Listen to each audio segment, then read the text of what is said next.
The forest swallowed my screams before anyone could hear them. I was running, heart pounding, branches tearing at my skin. Behind me, the growl of a wolf echoed closer and closer. My foot slipped on wet leaves, and I crashed to the ground, helpless. And that's when the shadows shifted, and something far bigger appeared.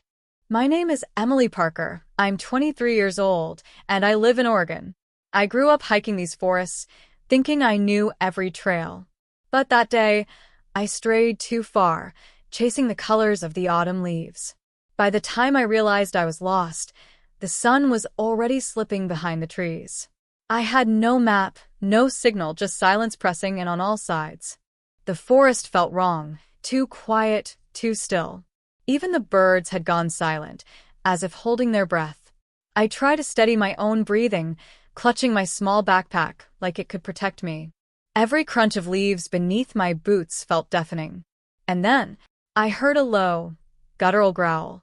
I froze, my body locked in terror. Between the trees, two glowing eyes stared back at me.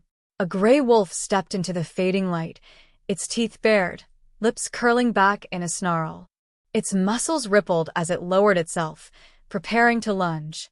I whispered, "Please no," but my voice was swallowed by the woods. Instinct took over, and I turned and ran. Branches whipped against my arms as I crashed through the underbrush. The wolf's snarls grew louder behind me, its paws pounding the forest floor. I didn't know where I was going, only that I had to keep moving.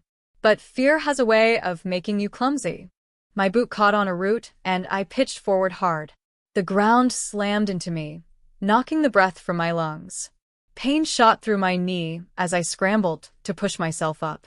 The wolf was already there, creeping closer, saliva dripping from its jaws. I backed away slowly, my palms bleeding from the fall. The wolf snarled, its yellow eyes locked on mine. It inched forward, shoulders low, tail rigid, ready to strike. My hands shook as I raised a stick, pathetic against a predator like this. I screamed, trying to sound bigger, braver than I was. But the wolf didn't flinch. It crouched lower, preparing to leap. Before it could spring, a deep rumble filled the air. The wolf froze, ears flattening, as the ground seemed to tremble. From the shadows, a massive black bear emerged, towering over both of us. Its dark fur bristled, its claws tearing the earth as it stood tall. The wolf whimpered, backing away with a sudden flash of fear. The wolf growled, but it was no match for the bear's size. The bear roared, a thunderous sound that shook the trees around us. The wolf darted forward in hesitation, but the bear swiped once, sending dirt flying. With its tail between its legs, the wolf bolted back into the forest. I sat frozen, breathless, staring at the giant who had taken its place. The bear turned slowly toward me, its massive head lowering. Every instinct in me screamed to run, but my legs wouldn't move. Its eyes, dark and surprisingly calm, locked with mine. It sniffed the air, stepping closer, and I trembled in its shadow. I whispered, "Please don't hurt me." Instead of striking, the bear huffed softly, almost like a sigh. It turned its head toward the path, then back to me, as if signaling. For a moment, I thought I was imagining it, my fear twisting reality. But then it walked a few steps forward, pausing to look back at me again. It was waiting. Shaking, I pushed myself to my feet and limped after it. The bear moved slowly, deliberately, as though adjusting its pace for me.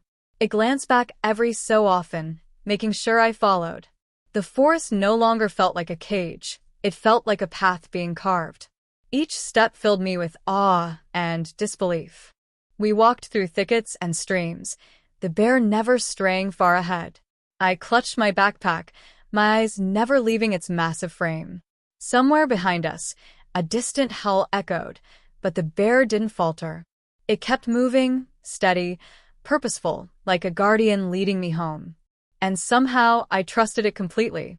Through the trees, I saw something faint but real. The glow of a ranger's cabin light flickered in the distance. My heart leapt, tears springing to my eyes. The bear stopped, staring at me one last time. It had brought me back to safety. I took one trembling step closer, wanting to say thank you. The bear huffed again, lowering its head in a strangely gentle way. Then, without a sound, it turned back into the forest. Its massive body faded into the shadows, swallowed by the night.